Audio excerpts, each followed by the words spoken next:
Tom Thibodeau is fired. So let's start there. Hector Beauchamp is here from Latino Sports and from Uptown Sports, and does not have his own Twitter account or Blue Sky account for that matter. Just vibing, just Uptown Sports. That's all you got to know. That's a great way to start it. That's a great way to start it. What up, people? How we doing? Hector and I have some things planned beyond this, so I figured you guys should get used to seeing us together. Yes. Okay, so Tom Thibodeau's gone, bro. And me and Dexter Henry, a friend of this channel, friend of yours, at the New York Post, as I referenced in a couple other videos I've done here, we popped in to the studio. He was around, I was around. We did a live show yesterday for an hour and a half talking about this, and we're going to talk about it some more right now.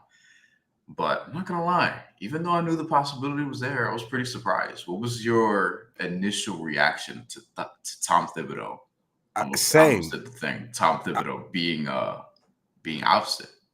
I would say for me, I was shocked, surprised. I didn't know if it was real or fake. I got the tweet, or I got the notification from Stephen Bondi on Twitter. I was literally, after I did my Yankee show yesterday, I'm here editing some videos, and then I get the notification and I scream to my girlfriend, the Knicks fired Tom Thibodeau. I didn't believe it when it happened.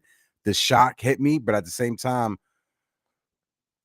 when I was able to fully assess the situation, it made me realize if the Knicks are trying to win a championship, Brian, next year, especially going forward with Boston and their situation, anybody is on the table. Nobody's safe. If the ultimate goal is to win a championship and you're trying to get to that next level, then nobody is safe. If you identified an issue, which was Tom Thibodeau in your eyes, and you wanted to change that and bring in a new head coach to switch things up and add new gears or add a different voice, then you had to let go Tom Thibodeau. Nobody was safe.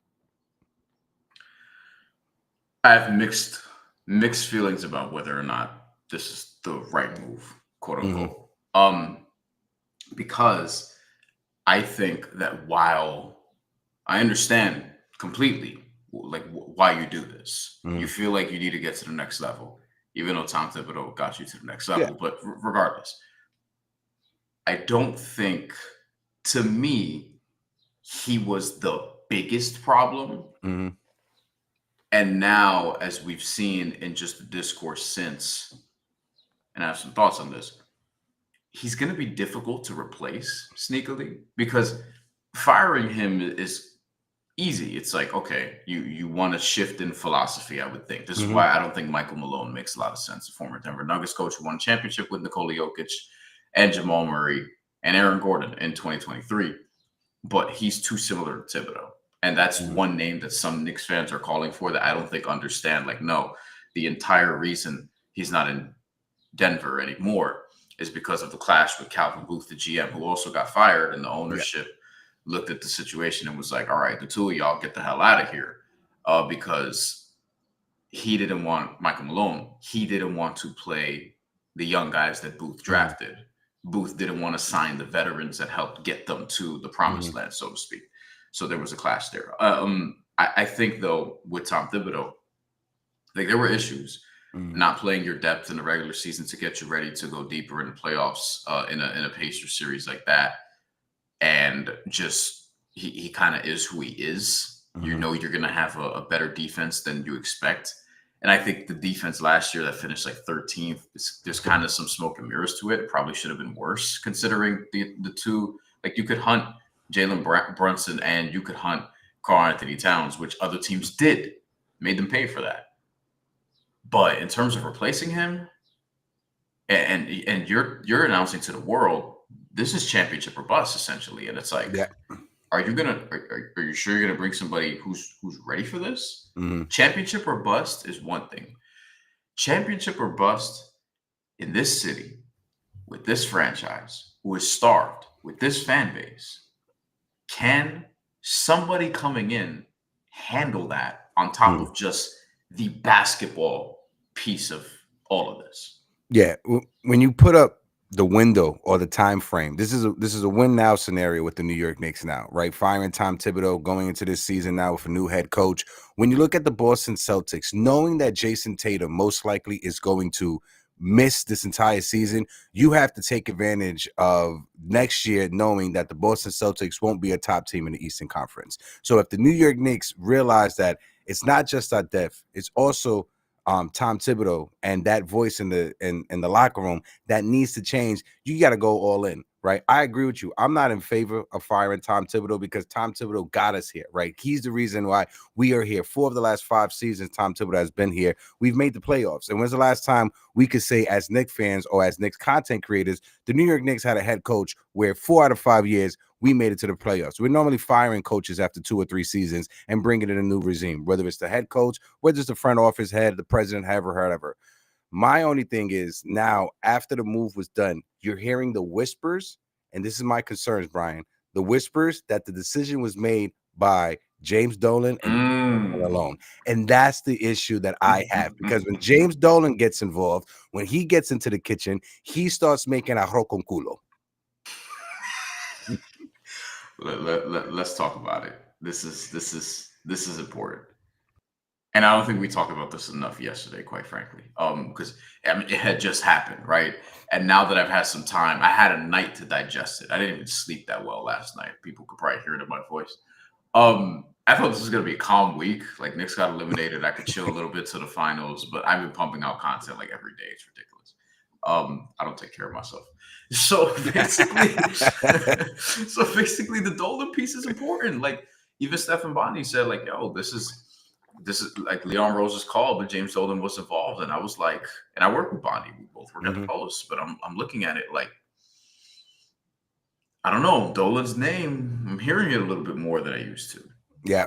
And I feel like, and there were reports about him sitting in on the exit meetings at the end of the year. And we haven't heard, like, listen, he hasn't meddled in a while. No. Like, he's been cool. They've been building in the right direction.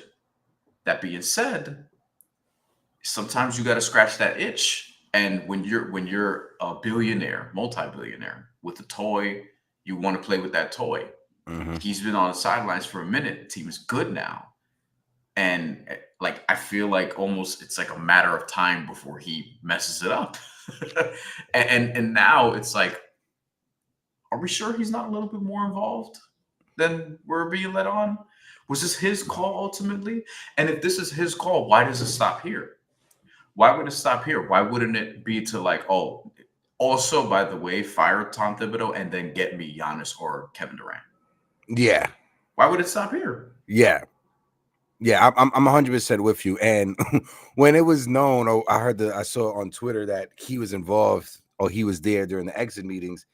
I'm like, you're feeling yourself, bro. You're feeling yourself, because this postseason, the one thing that you could take away was that moment that James Dolan had with that young Knick fan outside of the Garden. I'm not sure if you know the video that I'm referencing. When he was leaving the Garden, James Dolan was in the back seat, and there was a young Knick fan. He rolled down the window, and James Dolan's like, make sure you give him the ball, right? That moment was a special moment for James Dolan, because he has been dragged through the mud over the past 20 to 25 years with his handling of the New York Knicks. He was able to have that moment, and it wasn't even in our minds for 30 days before he did something like this when it comes to Tom Thibodeau. And my only thing is, James Dolan, if you're going to get involved, you better make sure that this move, firing Tom Thibodeau, is the right move to get to the next level. Because now all of a sudden you see the naysayers out there. Now everybody is a Tom Thibodeau protector, and everybody's a Tom Thibodeau fan, from Stephen A. Smith to Kendrick Perkins. Everybody is upset now with the Knicks getting rid of Tom Thibodeau. I understand if you wanted a new voice, but you better already have that voice. You better not fire Tom Thibodeau and now you're sitting back, okay, who's the coach?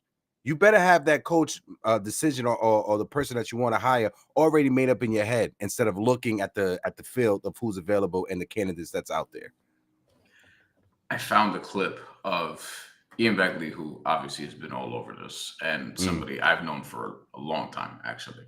I'm gonna play this and hopefully not get flagged.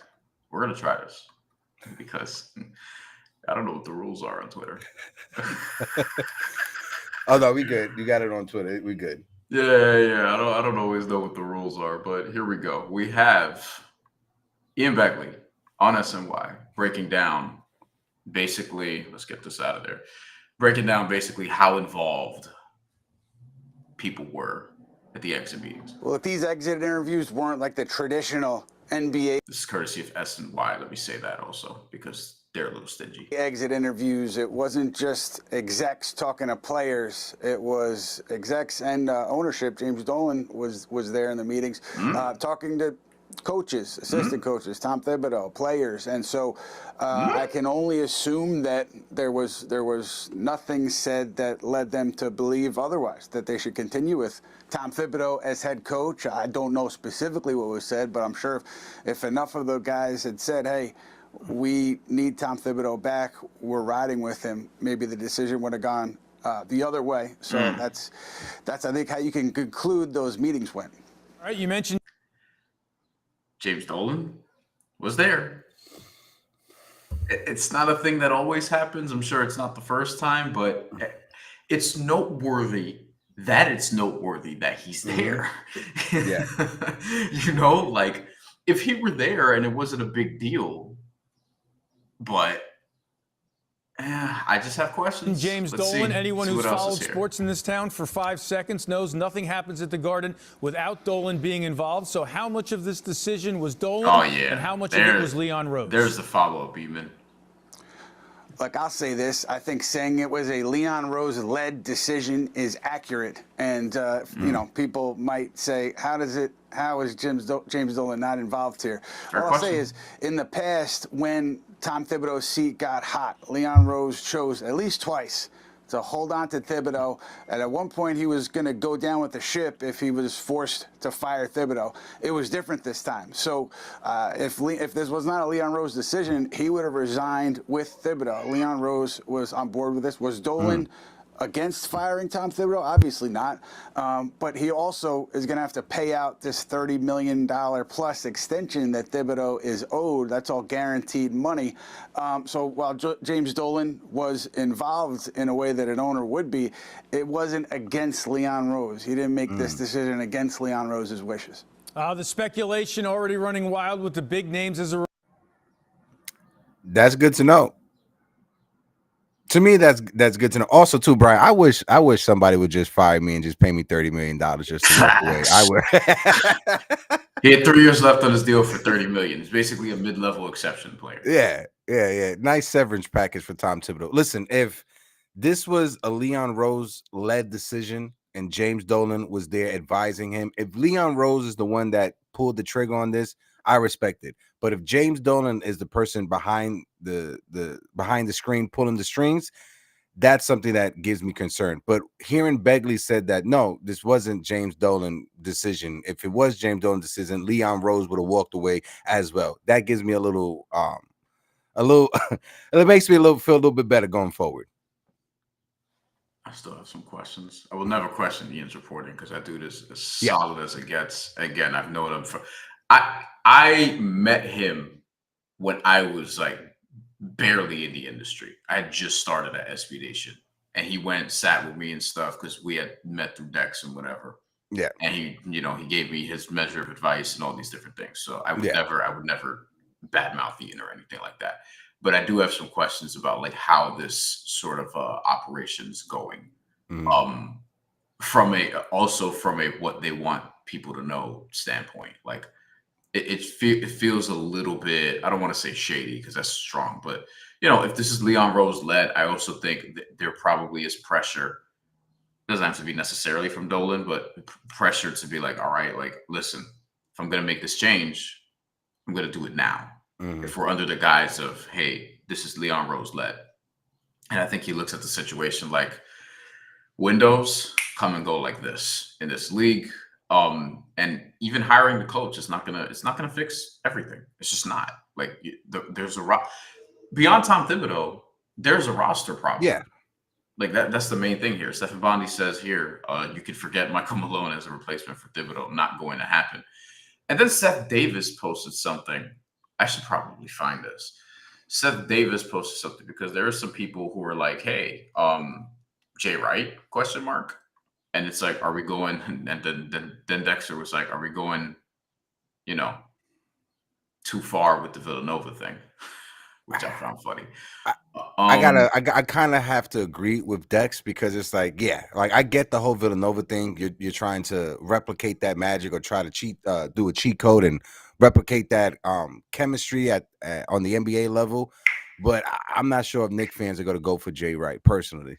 Seth Davis says, I've been working with Jay Wright on TV for 3 years. Based on every conversation we had, I would say there's a greater chance that I will be the next Knicks head coach than him. The difference is if they call me, I will say yes. And then he said, by the way, I will crush it. Call me Dolan. That's funny.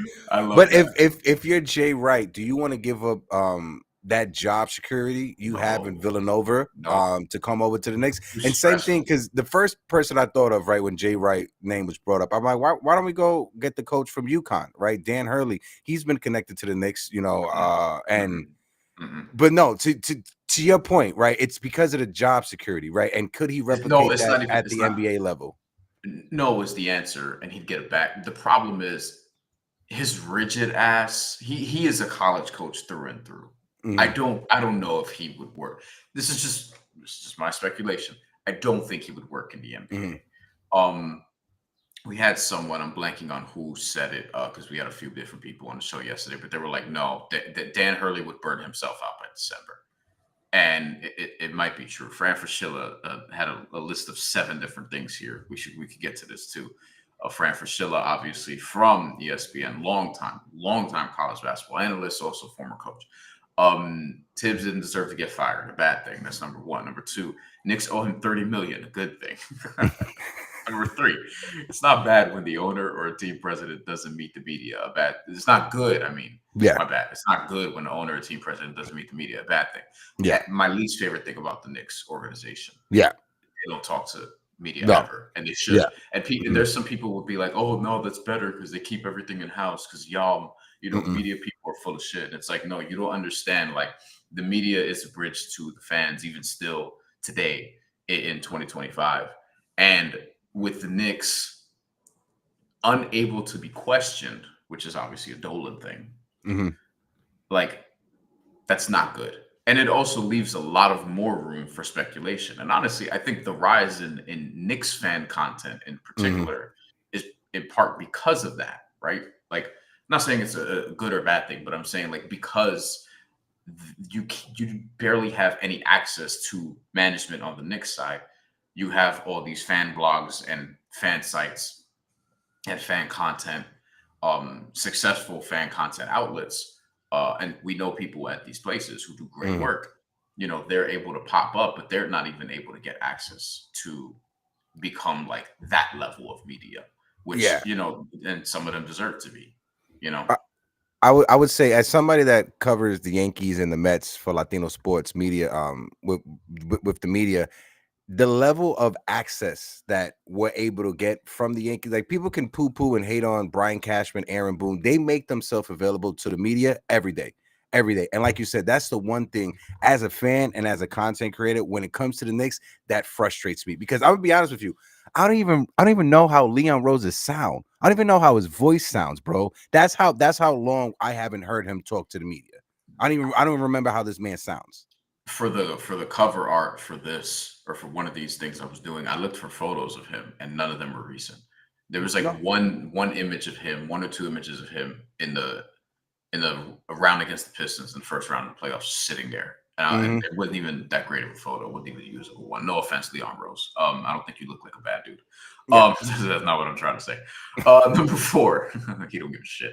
The hot young assistant coach is like the backup quarterback in football.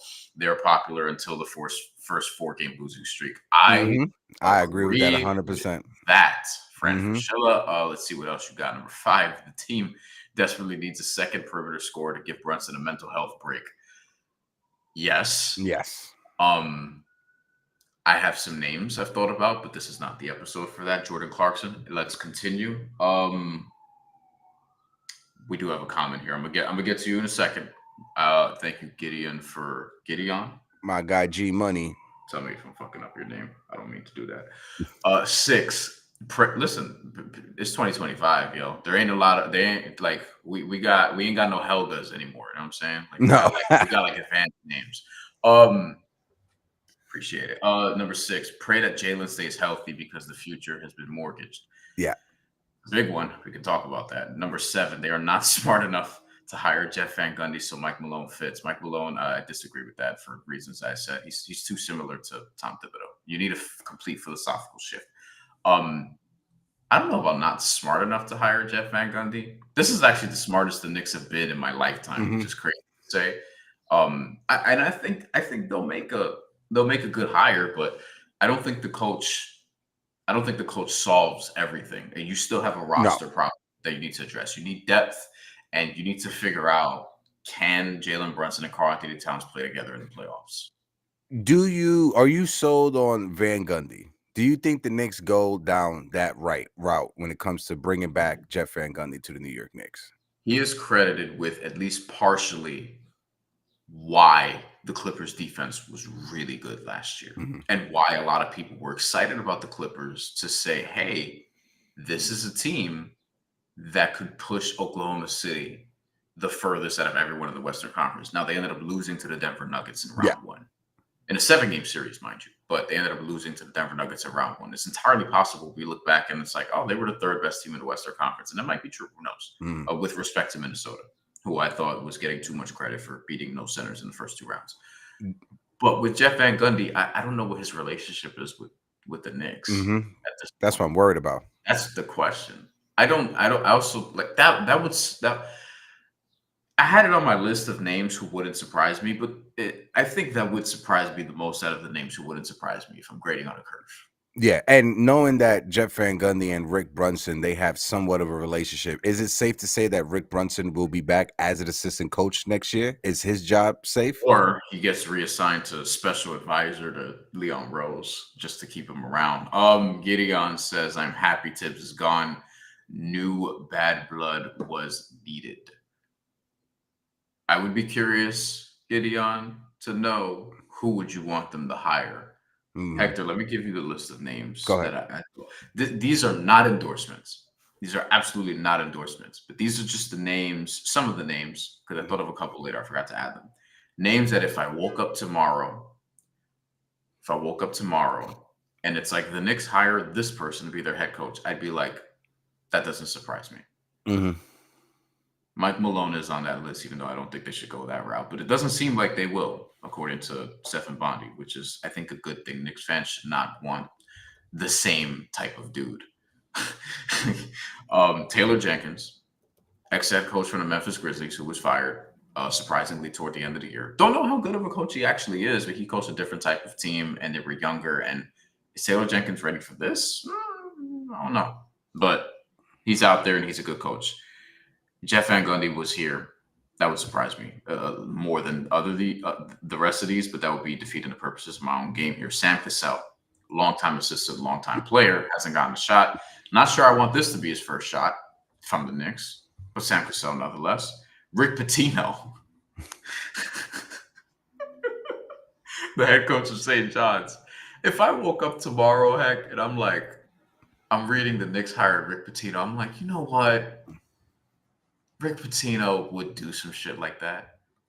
He would make that jump right now if he could. But I don't think that's real. Jay Wright, we already talked about, not going to happen. And this is who I think is legitimately, if I could stop having fun for a second, this is who I think is legitimately the leader in the clubhouse, like the betting favorite, Johnny Bryan. It seems like he's the favorite.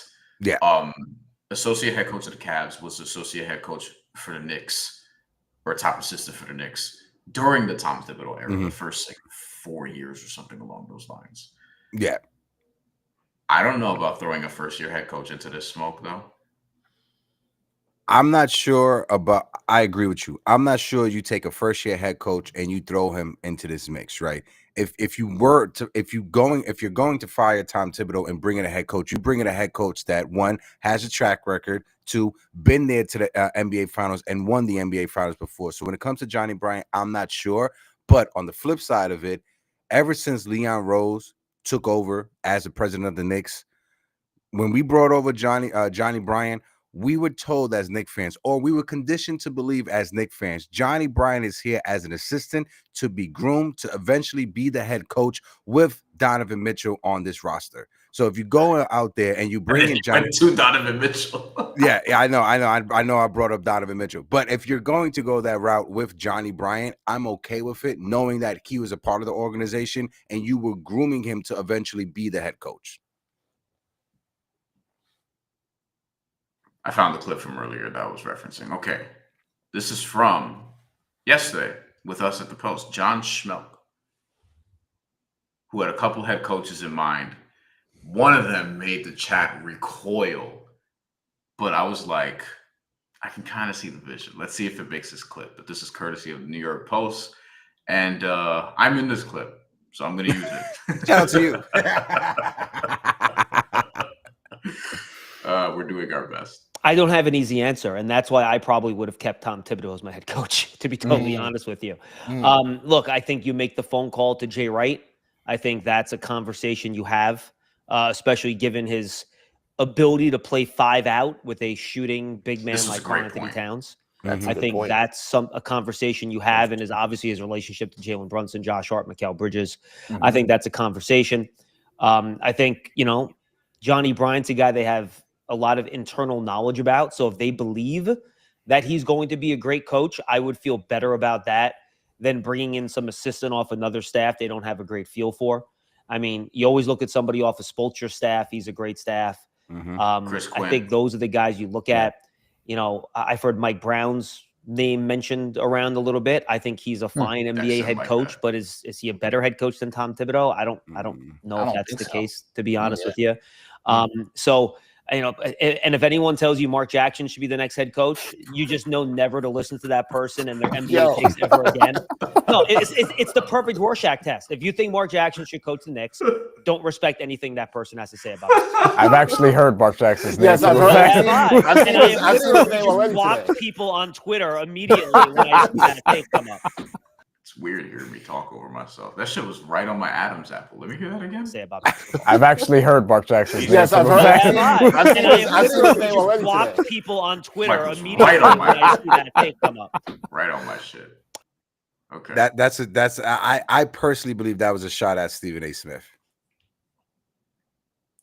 Because Stephen A. Smith yesterday, he was screaming from the mountaintops about Mark Jackson yesterday. People have been doing this for 15 years since he got fired because he coached a 50-win team. And it's like, did you see what Steve Kerr did after? Now, some people, here's another thing, Hector, I want to throw at you. Some people in our chat yesterday, and I've seen Knicks fans do this, they keep throwing out, hey, find the next Mark Daigneault. And what I would tell people is, cool, Mark Daigneault was hired in 2020. I don't know if people think he was just hired now. They had made it to the playoffs with Shai Gilgeous-Alexander, Dennis Schroeder, Chris Paul. They had like a 3-headed monster at guard. Mark Daigneault was hired in 2020 after they traded Chris Paul to be on a rebuilding team. And it took 5 years to get to the finals.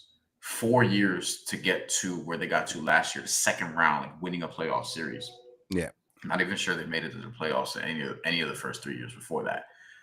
So, like, you don't have time for the next Mark Daigneault. You have this is championship or bust now. The team is basically saying this. Otherwise, they wouldn't be doing this. Or finals or bust. I should say finals or bust. And Hector, like, are you comfortable throwing in somebody from the G League who is an assistant? Like, no. Do you want someone who has some measure of head coaching experience, NBA head coaching experience? I want them to find somebody that has a resume. Like I said, you need somebody. If you're replacing Tom Thibodeau, one, you should already have that person in the back of your mind, but it should be somebody that A, has a track record, B, has been there and has done it before, and C, can handle the pressure of being in New York. Because one thing us New Yorkers live by, we live by the what have you done for me lately mind frame, and that's something whatever head coach comes in has to have in the back of their mind. What the Knicks need to do right now, they need to go out there and they need to find their Larry Brown. And I know we had Larry Brown with the organization years ago, but I bring that up when you look 2002, 2003 NBA Eastern Conference Finals. The Detroit Pistons was coached by Rick Carlisle. They were eliminated by the New Jersey Nets when they were back in Jersey. And then they fired him during that offseason and hired Larry Brown, immediately won the championship. And that's what the New York Knicks need to figure out right now. Find who is your Larry Brown, because we got to the Eastern Conference Finals with Tom Thibodeau. Now you're trying to get to the finals, ultimately get that championship. You need to get yourself your version of Larry Brown in 2025 to 2026. And I think that coach will be available if you improve the roster.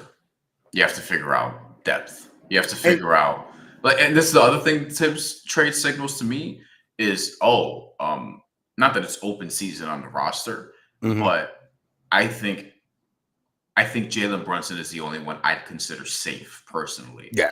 Like, I'd be stunned if they trade Jalen Brunson. Nothing else, nobody else on the roster. I'd be like, oh my God, they traded this person. Like, I think OG or Cat even, like, I can see a world where they're involved in deals, and I do wonder if Giannis or Durant becomes a more realistic target now that you have a coaching shakeup as opposed to less. Not that they need either, but you know.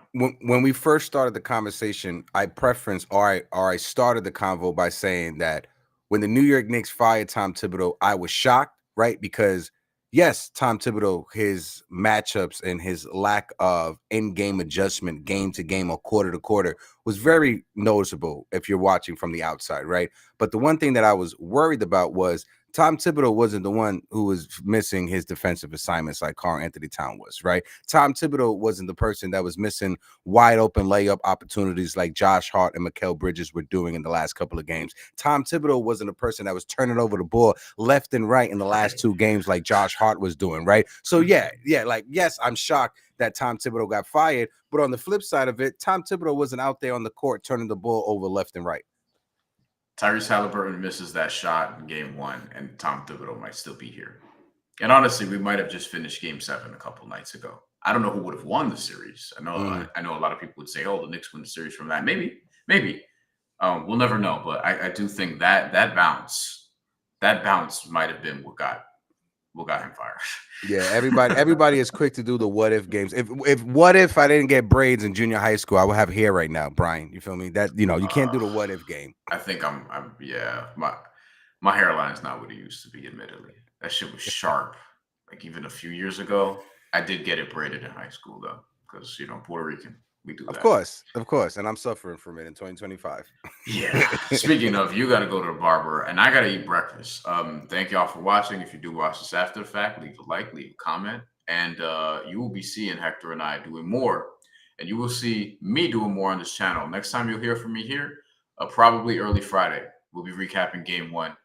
Planning to do it with my guy Josue Pavon, who covers the Oklahoma City Thunder, who lives in who moved from Boston, covering the Celtics, to Oklahoma City to cover the Thunder, and might get a media championship ring in his first outing. So shout out to my guy Josue. We're planning on doing that Friday, but we'll follow up then. And that's it for now. Let us know what you think about this Tom Thibodeau situation, because I can go either way with this, but I'm in wait and see mode for the most part, Hector. That's where I'm at. So we'll see what happens. Same. I'm in the wait and see approach. Everybody is throwing out names. One thing I can say is whoever that head coach is going to be, BetterHelp is a good place where you could get some therapy, right? So whoever the head coach is, you're going to need a therapist to deal with us Knicks fans. And last thing before I get out of here, thank you, Tom Thibodeau. Thank you for the time that you served with the New York Knicks as the head coach, because when Tom Thibodeau came aboard, we were the laughing stock of the world, not even of the NBA, of the world. We were what the Chicago Cubs were before they won the championship, and we still are trying to get our first championship. So thank you, Tom Thibodeau. I know Knicks fans aren't the best. I know we could be frustrating, but you did a damn good job over here. Thank you. Yeah, y'all are pretty frustrating. Tom Thibodeau, best Knicks coach in 25 years. Facts. Got them the furthest that they've been in 25 years. And I still think Tom Thibodeau, even as he gets fired here, left the NBA. He might come back, I don't know, but leaves as a top 6 or 8 coach. I don't think there are that many coaches better than him. The problem is the coaches at the very top are. And you got to recognize, too, when Tom Thibodeau took this job, he was coming off of being the laughing stock that messed up Minnesota, right? He was coming off of a failure with Minnesota, right? With the whole Jimmy Butler situation. So to see him come here, turn the Knicks around, turn Julius Randle into an all-star, right? Be able to coach up Jalen Brunson, however you want to put it like that, develop Josh Hart into the play he is right now. You got to give credit to Tom Thibodeau. Sorry about the noises. And on that note, we'll be back on the channel in a couple of days. If there's some boxing on there too, for the boxing people who've missed some boxing content, because I haven't posted any in a while because boxing's been trash in May. There's some super middleweight stuff in there. All right, I'm done talking. See you later. See y'all later. I don't know why I said you like.